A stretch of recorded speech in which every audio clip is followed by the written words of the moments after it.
do love your hot cakes, I bro. never want to see you polishing your hot cakes, bro. Ladies and gentlemen, boys and girls, welcome back to yet another episode of Reaction Time. I cleared my throat and I'm talking at a reasonable volume for the first time since we got on this call. These other two boys can attest to the fact that my voice sounds dramatically different now. It's amazing how that works, isn't it, Stephen and Eric? Yes, it is, David. David of the Darkness. David of the Darkness, yes. Eric, how are you doing this fine evening? Doing okay. Just got back from Spooderman. Spooderman, no spoilers. No spoilers. This episode of Reaction Time will not have spoilers for Spider-Man No Way Home or anything else. I don't think we're going to talk about Arcane, but we might, so I guess maybe that, but Can we not, milk any more out of Arcane? Let's not find much out. else.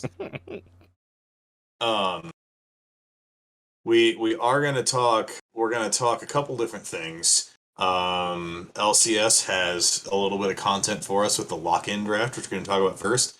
And then we're going to take a look at some LPL rosters. Because they, as I predicted, I think last we recorded 2 weeks ago, they're going to start announcing their rosters eventually. And lo and behold, this week they finally actually did.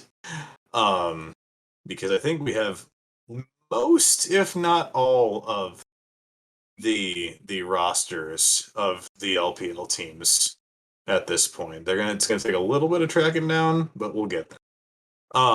But we are gonna start with the LCS lock-in draft.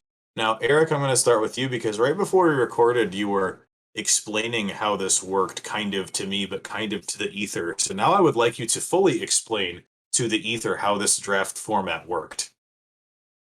Yeah, so first off, lock-in's going to have two groups. So there's a group stage where the teams play teams in their group, and then they'll go from there into a bracket stage with the top so many teams from each group. So the two finalists from last splits LCS got to effectively draft teams to the other group.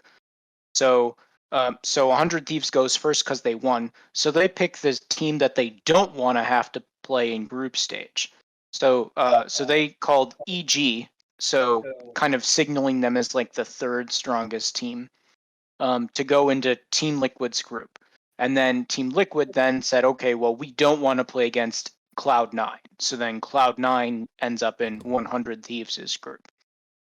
So that's kind of how the format worked, with the teams picking teams into the other group, going back and forth, with FlyQuest being the last team named overall and ending up in 100 Thieves. So I want to talk about the first pick before we dig into the full groups because it's a very interesting point.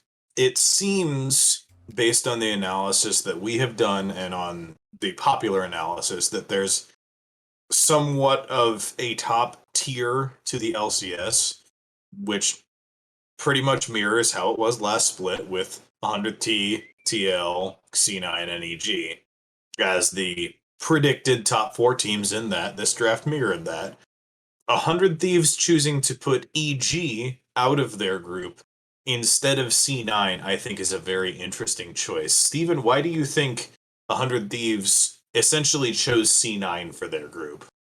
I think they're pretty confident in that the church is not going to be in session and that this is going to be an experiment that doesn't have initial success. It might later, but I think looking at it right here in this tournament, it's not as scary as an EG roster that has more legs to it out of the gates.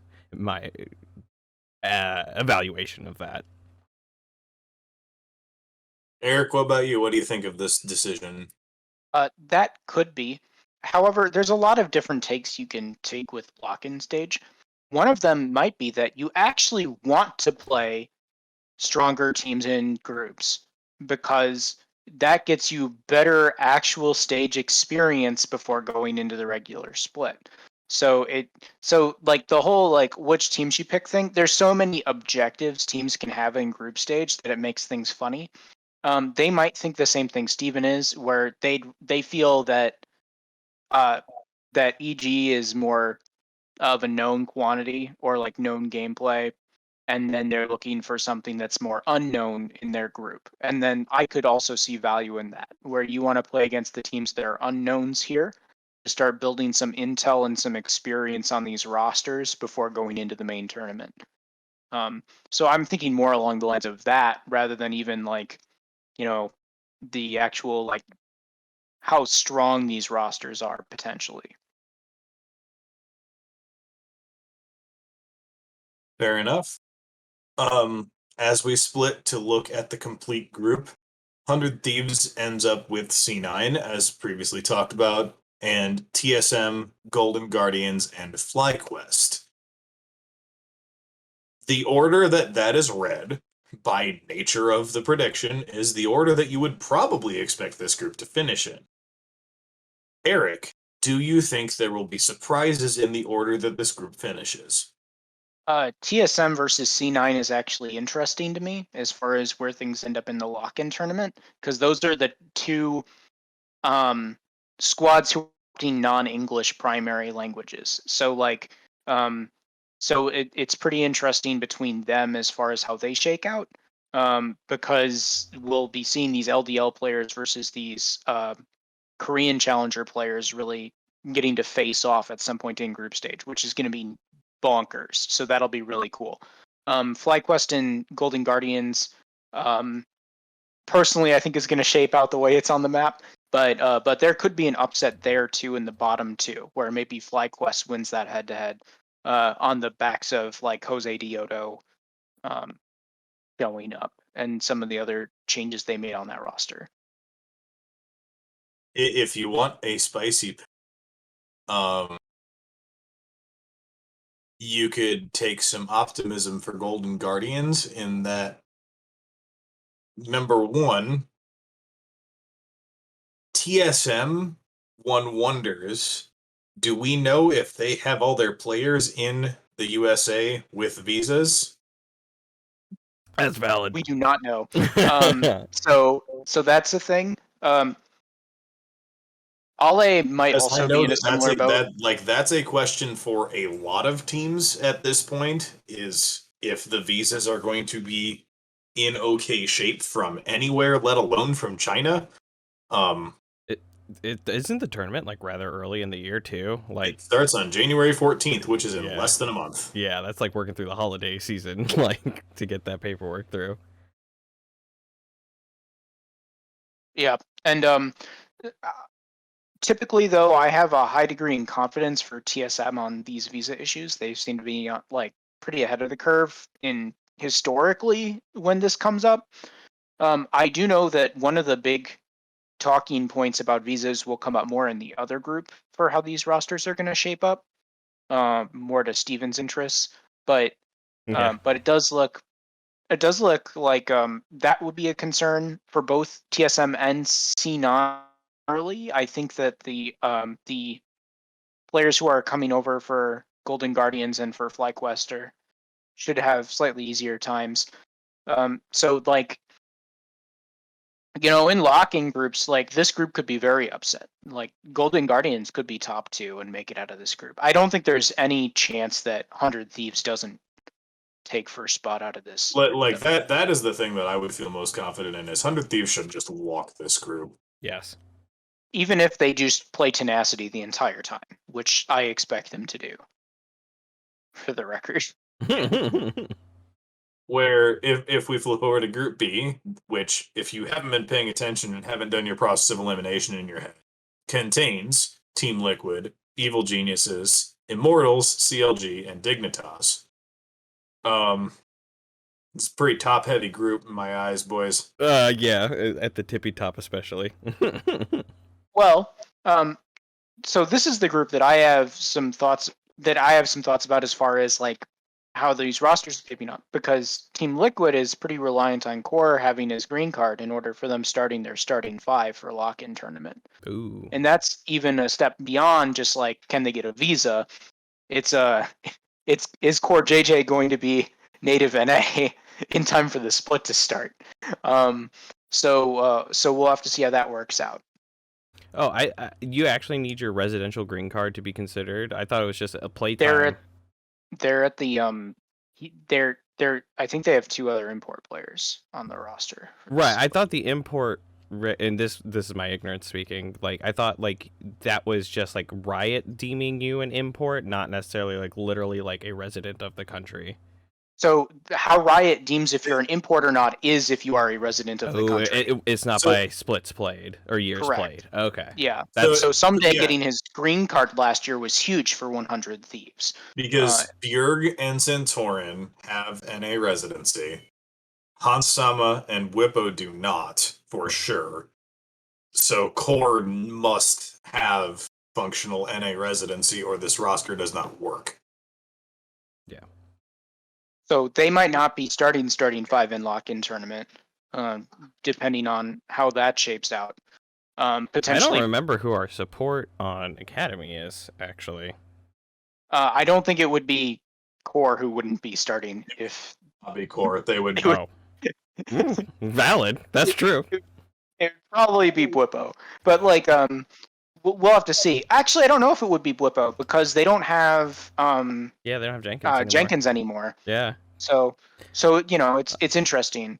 It might be they just don't play Hansama and Is this in early lock-in if they don't get that done in time. But like that's the bigger concern as far as things go for me for this, because like we could have perk scenarios in lock-in where EG doesn't necessarily have a visa for inspired in time or something, but like the green card one is much more of a it'll happen when it happens kind of deal, and we know that it's in progress for them already. Otherwise, they wouldn't have tried to do this in the off season.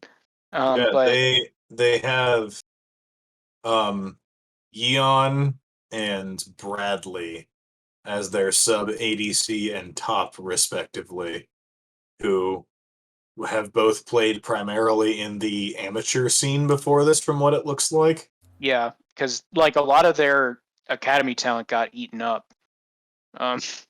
Good. So Although I guess like Yeon was on TL Academy for all of 2021, so he's been with their team for a minute. yeah, like I would go Yeon over Bradley from what I remember those players. So like maybe not play Hansama until you get it worked out. But yeah, that's the big thing to be on the lookout for here. So therefore, the hot take that I have EG winning this group is not actually that hot of a take, depending on how that all shakes out. I don't know. I think this group is actually really fun. So I'm looking forward to how things go. Because like EG's completely changed their shot calling going into this split. Last split, they had last split they had like Ignar and they had Jizuke in mid lane and they had contracts in the jungle. This split it's like inspired. It's this split it's inspired and it's JoJo and they have a new support. So it's like the whole thing is just very different. So like I'm really curious how EG performs here, and it could be a better EG, but but it really depends on how well they gel in like a consistent game plan going into this split. Whereas like last split, EG felt very easy to come up with a game plan for based off of the personalities of the players involved. But no, I don't think it's a stretch for EG to win this group. Like it's one of the two, definitely.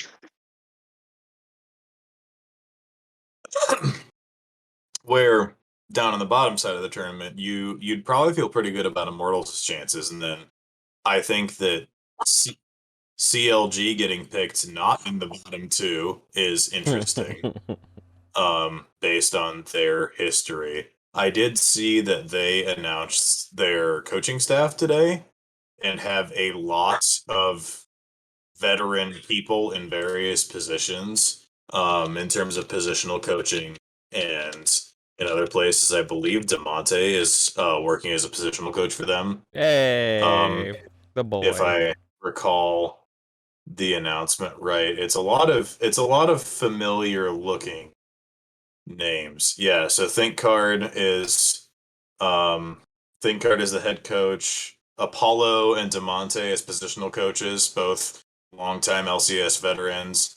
Um, and then their Juves, caster and former jungler from the Oceanic scene as their academy head coach, I think is a really interesting move.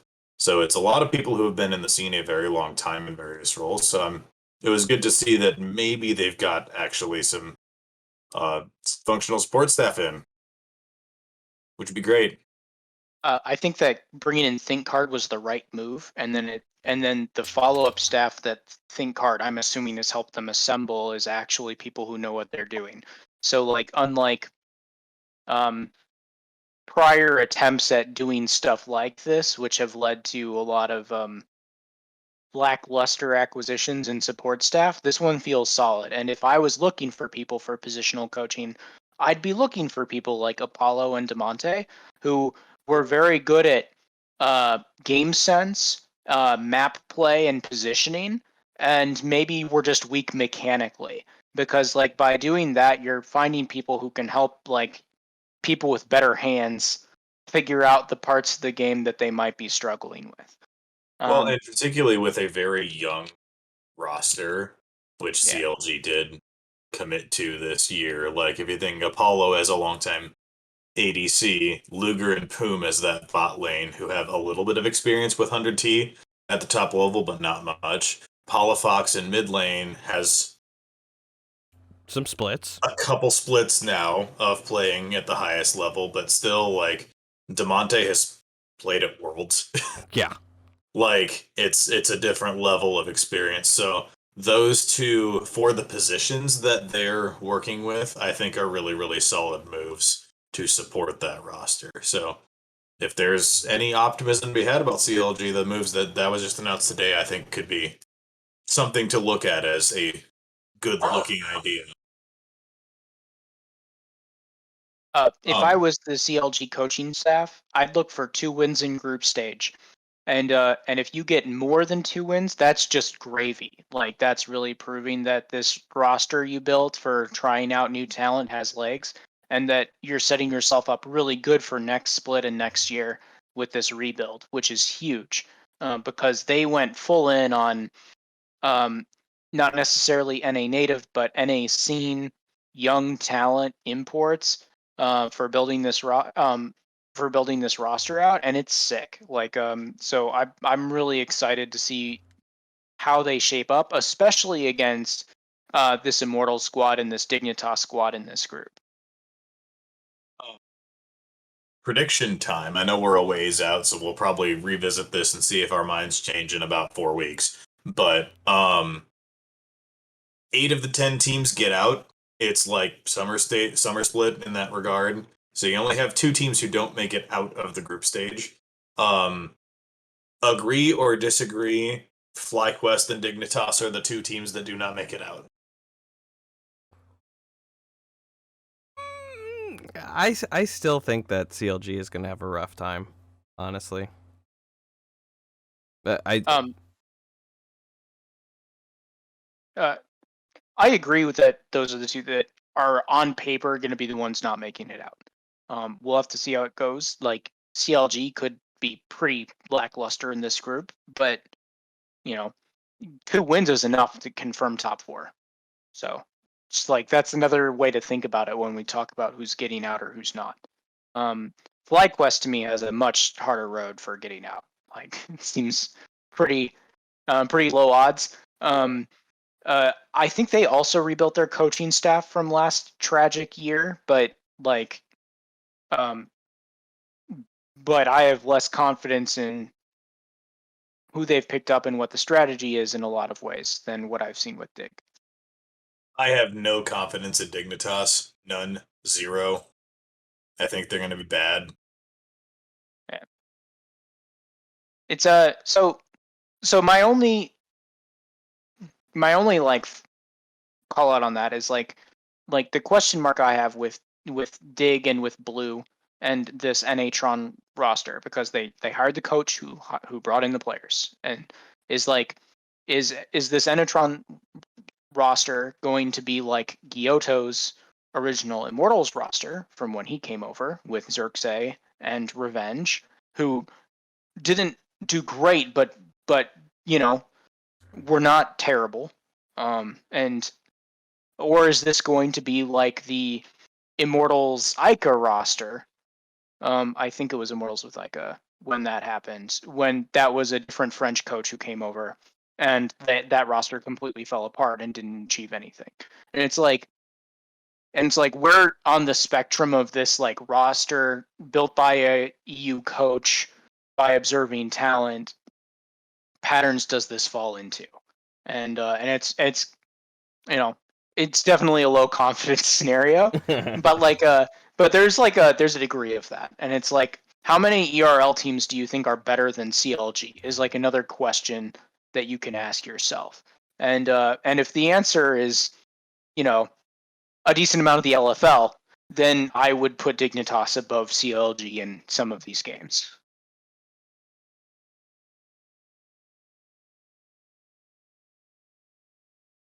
I'm muted. Let's fix that. Imagine being muted in 2021. A brief related sidebar. Eric, did you watch any of the show match between the Carmine Corp roster and the newly announced Ebi and Gerard PK roster that's playing in the Spanish league that happened yesterday? I did not. Was that with Reckless and Yes, Cabo? it was the full Carmine Corp roster, and they lost, by the way. Oh no. Which is interesting. Was that supposed to happen? I don't think you're supposed to lose with Reckless on your roster. And I agree with the dog. Like, but this is a fresh roster. Odds are they took longer off than the Spanish league team. So we'll see. I also think that, you know, in off season, like right now, the meta is really hard to read, and dragons are bonkers. So like, you know, once things stabilize a bit more when we go into the regular season, although apparently the first patch is supposed to be bonkers too. So like, it might be a while before we actually get some stability as far as what these leagues and their performance looks like.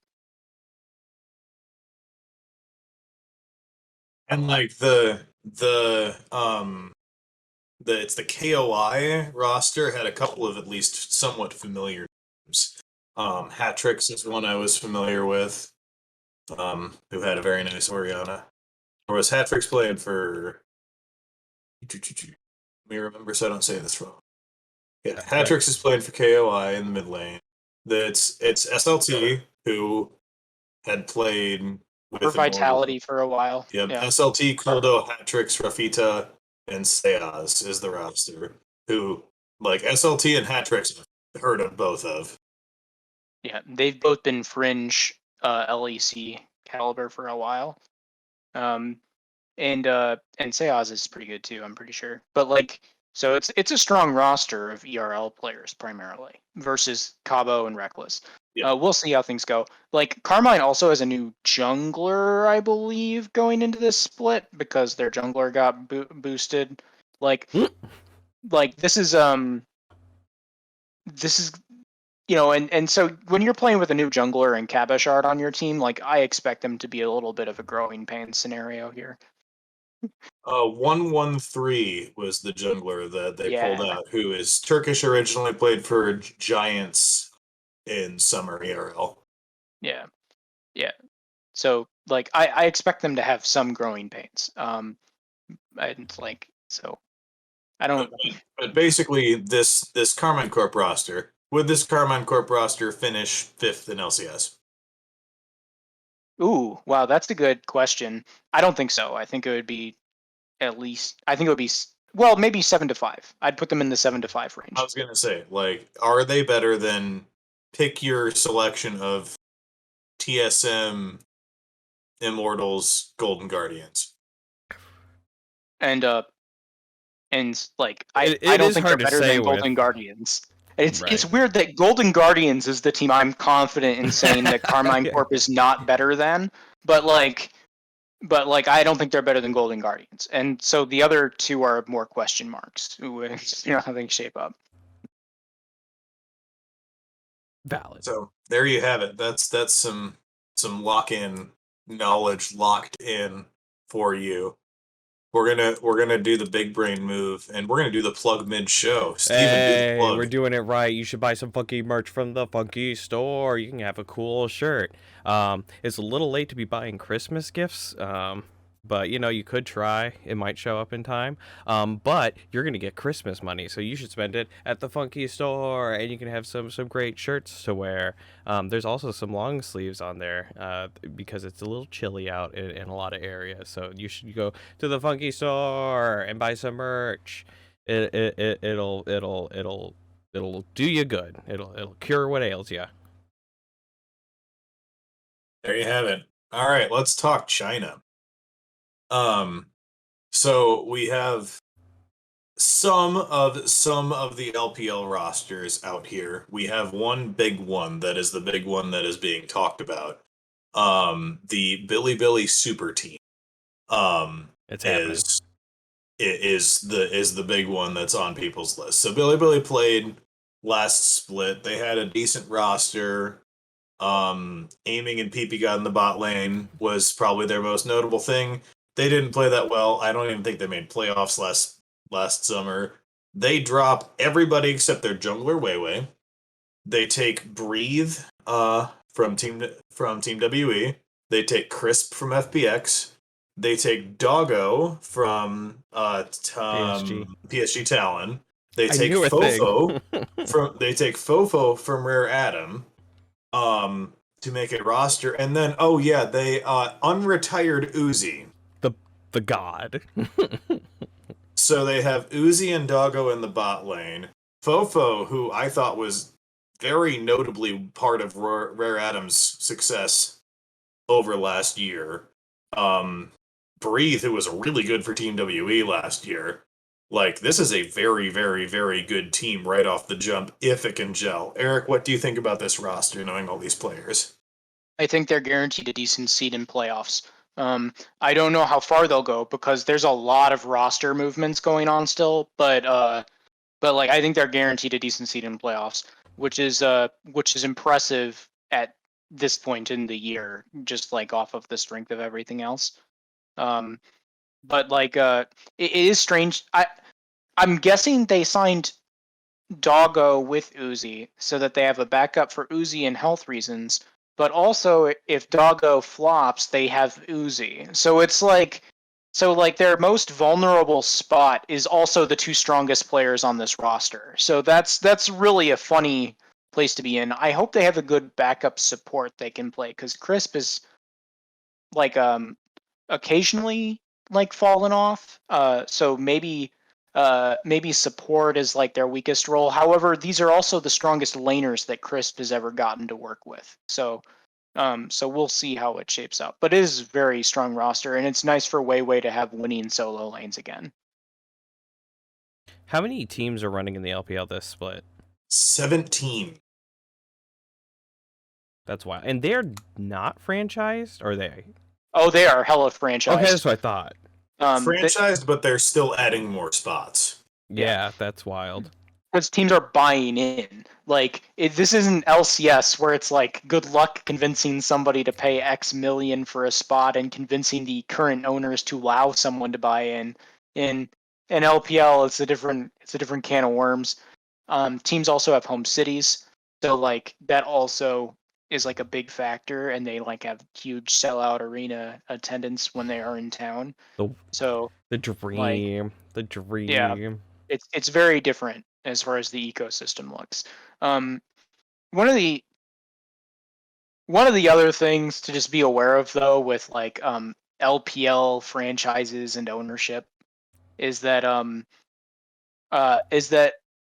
the owners are there's a lot of like conflicts of interest in the ownership layer that has to shake itself out. Like Billy and several of the other orgs all used to, like, EDG used to be a part of like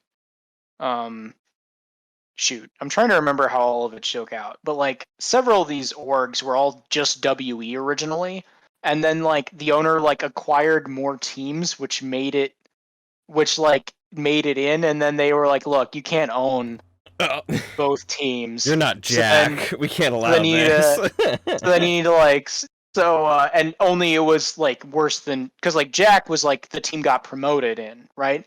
In this Several case, it's like times. I happen to have a separate bank account which has this other team that's run by another company that I also own, and then this team is also now a team in the LPL. And so it's like, look, dude, you can't own both. So they had to like divest and then have other ownership groups take over them.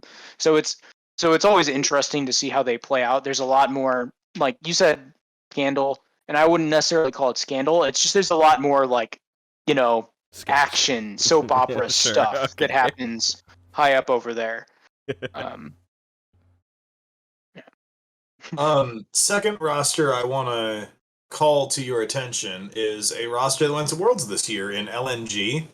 LNG kept a lot of their roster together, but has made two very notable acquisitions. They keep Ale and Tarzan topside and add one LPL MVP Duanby to their mid lane to replace Icon. Keep their bot lane of Light and Iwandi, but also sign Lumao off of JDG as a second support. So this looks like a roster that already went to Worlds that upgraded. Eric, what do you think of the LNG roster? It's nice having a real mid laner. It's also nice, like I think Lumao is also a great signing as like a veteran support player who has good game sense and shot calling capabilities. So, because Lumao was the shot caller on his previous orgs, so you're bringing in somebody who can help Tarzan and Duanby if necessary with figuring out how to approach the game and transition mid late. Because so I really like the intent behind these signings in a lot of ways. Um, Light now being the weak spot on this roster is very interesting. And we'll have to see how it pans out because their previous game style was like side lane centric in a lot of ways. And now they are going to shift into like through mid to side. Yeah, like crazy. With Duanby nonsense. And so like it'll be interesting to see how that plays out and what this team's identity looks like and how they're approaching the map. Lumao is also Tarzan Duanby is a sick mid jungle. There's a lot of proficiency with those with are just two that. all pro.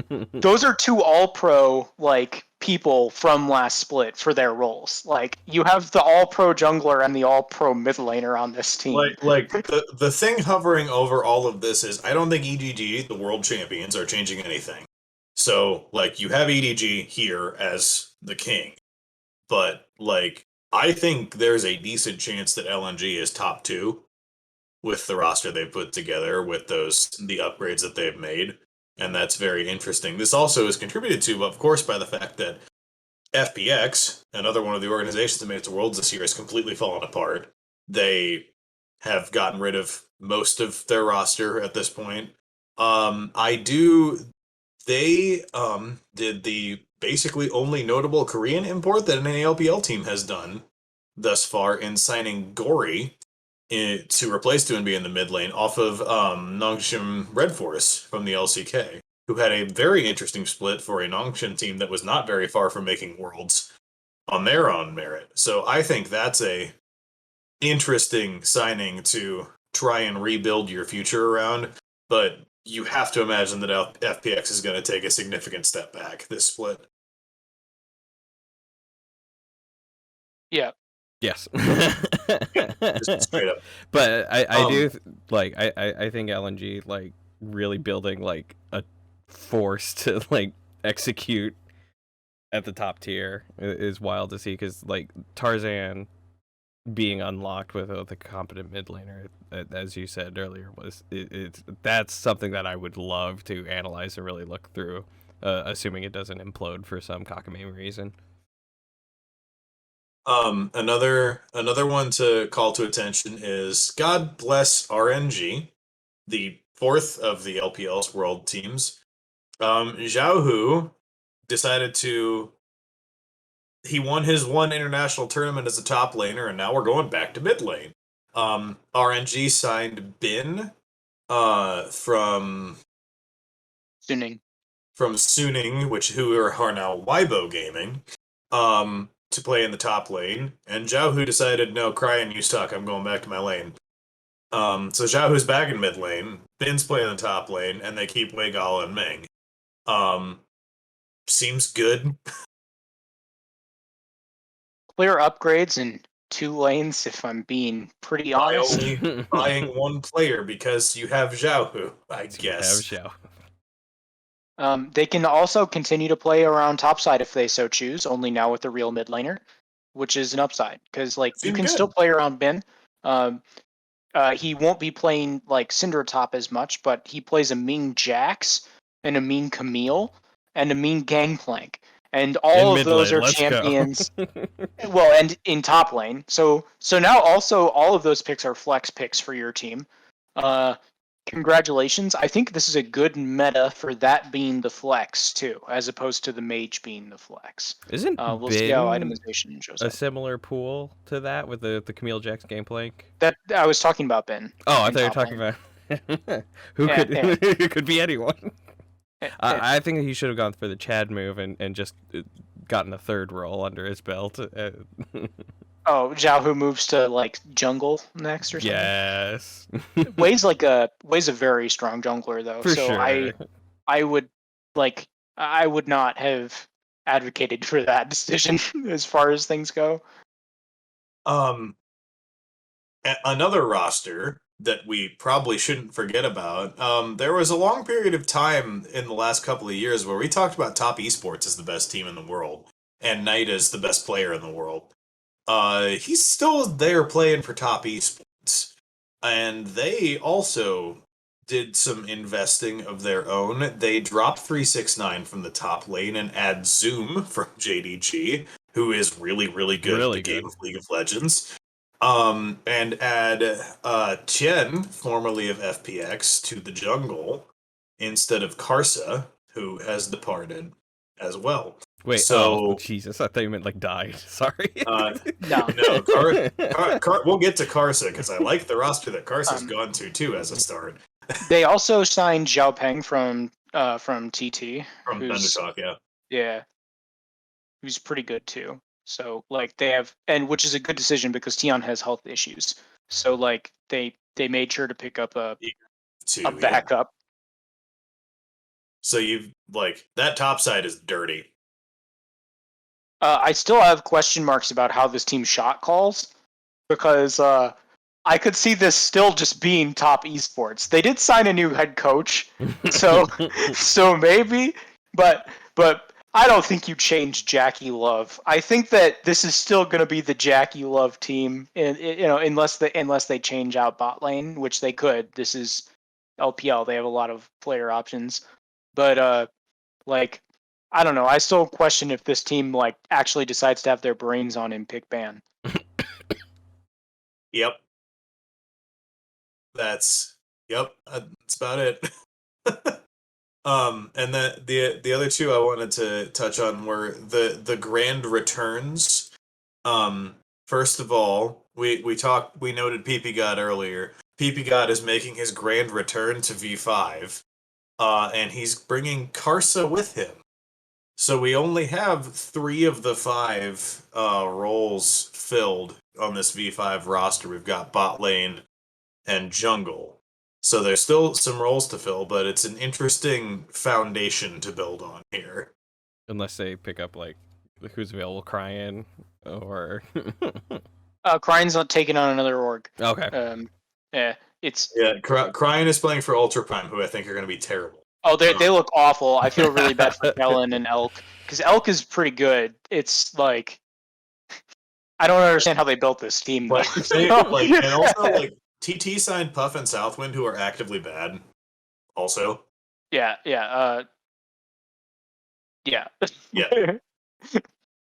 But then even better than that, he might not even play that much, but GA coming back to Team WE is kind of cool. GA started Mole. his professional career with Team WE and played for them for almost 5 years. Yeah, that's Before departing to jump around the league a little bit. Now comes back and might not play because Teacher Ma pretty good. I'm Shanks not is as also high on Teacher Ma. pretty good, yeah. I'm higher on Shanks. Shanks is also pretty good. Yeah, if they keep Shanks around, I'm higher on Shanks than Teacher Ma. I like Teacher Ma. You're a hater. I am actually. Like they team fight better with Shanks, so Yeah. like it's and that was their whole identity. So like it's really hard for me to opt into a different player. Like so I don't know. Like this will be a completely different look because they lost Elk too, who was like pretty good. And so like we'll see because like WE has done a great job with young talent, so I expect them to still look good. We'll just have to see how it pans out with a new jungle, a new bot laner, a new support, a new top laner. Yeah, and then you have the teams that are primarily building around youth in IG, who have lost all of their identity at this point, and are yikes. building completely around rookie players, basically. Other than like Nenny, I think has played a bit. Yeah, Nenny I think was the backup for the Shy and actually Yeah. got some good game time in last split. He looked Primarily very played for much IG Young, yeah. yeah, he looked very much like the Shy. So I would not expect things to be too tremendously different. So is all I'm gonna say. Got him. They just don't have they have rookies instead. Yeah. Yeah, like Yukai played with the Royal organization before, and XZZ was playing with IG Young, so like they're just promoting from within. And same for RA, whose roster kind of got raided and stolen from. They've promoted a couple people from their academy roster as well, which is interesting. Forge I've seen around and is Yep. pretty good. Strive is from their academy, and Forge was on Rogue Warriors. And Jinja was EDG's like backup jungler, if I remember right.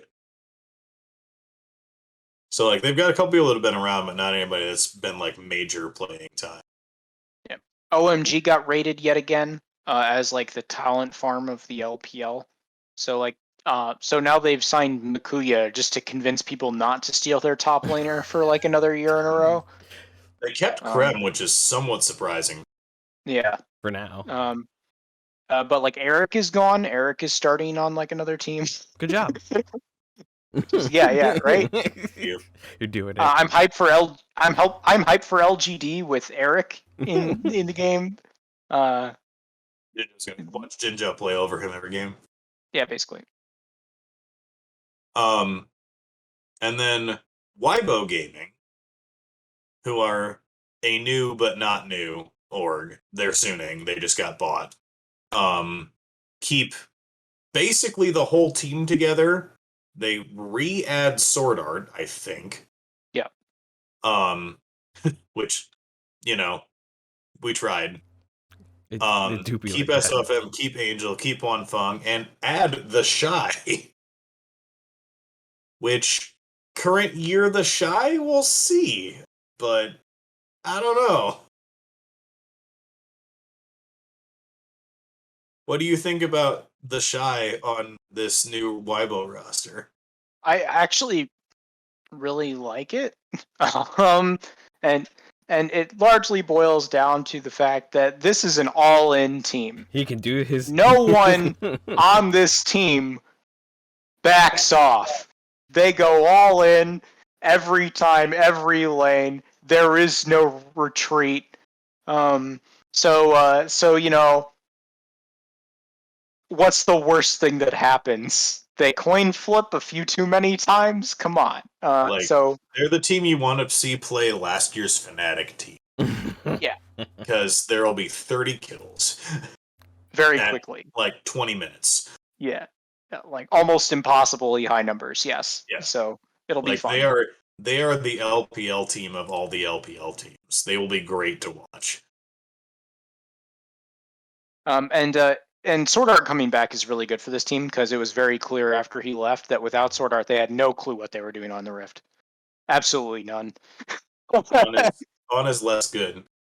And His mechanics are fine. It's just like they had no shot calling at all. Like there's SOFM doing SOFM things. He's back in his snake days, you know. It's like I'm doing a doing his thing. nonsense, and the rest of the team is just like derping around in mid lane and then all dies, and it's like you do realize that there are like other things you could be doing on the map Who's on at any first? given point in time.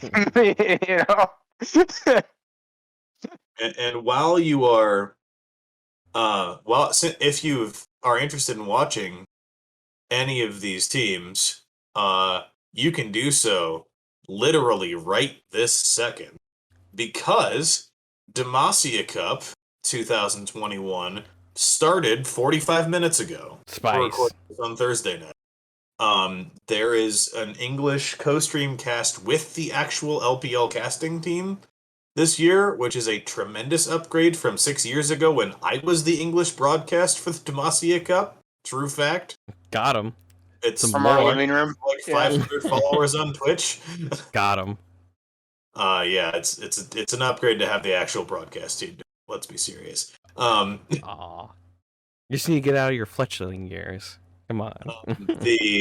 The current match that's on is Thunder Talk Gaming playing against a team apparently that's just streamers and beating the ever living crap out of them. What Delta So Fox could have I been. get why you like talked bad about Puff and Southwind who came over from IG, but them playing on a team that doesn't have the Shy gives them a lot of breathing room now, where like maybe they actually get jungle attention ever, like we'll see. Also in this meta, this is a point of the year when Puff and Southwind is secret OP because Puff plays nonsense. And like he played Lucian like all of last year. So like having the Thunder Talk team comp this game, just for reference, is Camille, Lee Sin, Galio, Caitlyn, Thresh. So you gank for the Caitlyn. It's pretty straightforward. Camille, but it's also like it's the single most classic Welcome to the Thunderdome comp ever, because you have Camille Galio, which is great. Let's murder your ADC. No matter what you want to do about it, we're going to kill your ADC right now. It's going to be very not fun for them. And the ADC on the opposing team in this game, unfortunately for them, is a Ziggs. So I wouldn't want to be that Ziggs in this game. It would make me sad. Bark. So the Demacia Cup, it's interesting because the teams often don't really play their real rosters in this, even the actual LPL teams. And it takes a while for the actual LPL teams to even kind of get into the tournament, because it's a lot. There are so there's all 17 of the LPL teams. There are 3 teams from the LDL. There are 2 streamer teams, one of which is the one getting their shit pushed in right now. Mm-hmm. And there are 2 academy teams. So, like, the early rounds, I think, the top 4, the 4 Worlds teams don't feature at all in this group stage. But there's a group stage with 4 groups of 5, and only the top from each group gets out. So there's a lot of teams who you're only going to see in the group stage and never again. So it's like every group has at least 3 LPL teams in it, so there's going to be good actual games, but there's also going to be some trash like this, because there are, like, it's like the Scarra team playing in a tournament, but like with all the LCS teams at least somewhat trying. Why are you so mad about Delta Force or Delta Fox? Look, they weren't good, and you know this. Shout out to Delta Fox. Bless. Better times. Vintage. So yeah, you can literally like So Demacia Cup, like it's one of the fun things. Winter Demacia Cup goes over Christmas every year. It'll go all the way, I think, through New Year's basically. So this will be on, and it also comes on because there's a gazillion games at like 10 at night. So if you're up a little bit late and just want something to watch, it's great fun to watch. It's Chinese League of Legends, and it's particularly in the early stages. It's often the rookies that this is like their only time to play real games all year. So people are trying real hard. Love So it. it's great games to watch and often very fun. So highly recommend you watch that if you've got the itch for some pro league in the dead time of December. That said, that's a lot of LPL content for you. We talked about dang near all 17 of those rosters. And then we didn't talk about Rogue Warriors because they're terrible and haven't signed anyone. Oops, my bad. Blasted. Eric, did we forget anything? I don't really think so. That was everything that matters. Pretty conclusive, if I do say so myself. If you didn't Hey, Eric, remember, what it you wasn't playing? important. I've been playing some League of Legends. Getting ready for Clash for early next year. We'll see how things goes. It's finally happening. Solo queue is an adventure as always. But other than that, not too much in the games front. Yeah, lots of Tristana because I like jumping forward.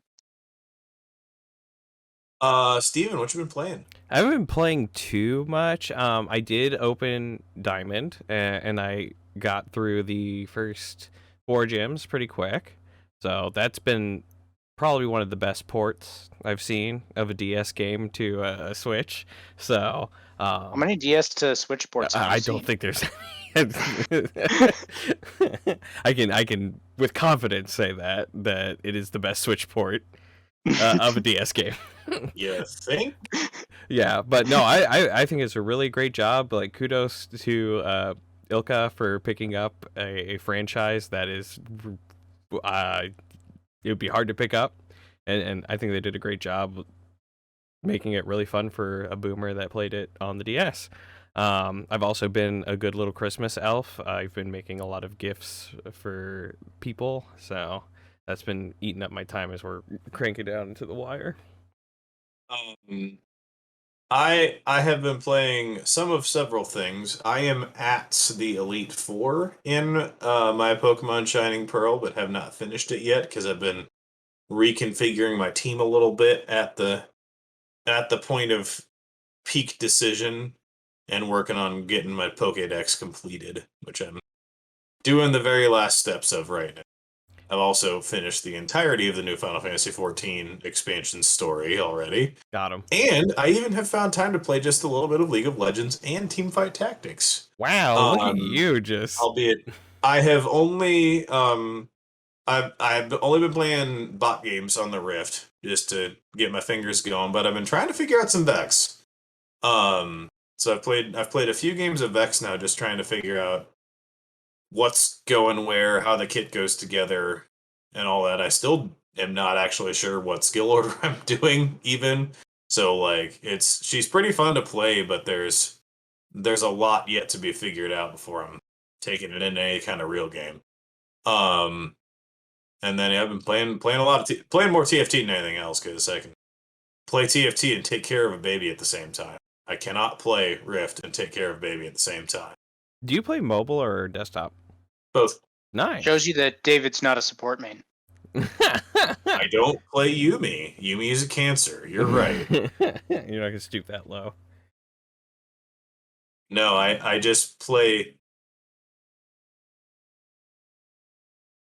I just play ADC and die a lot, and I don't need to have impediments on my hands to make it worse for me.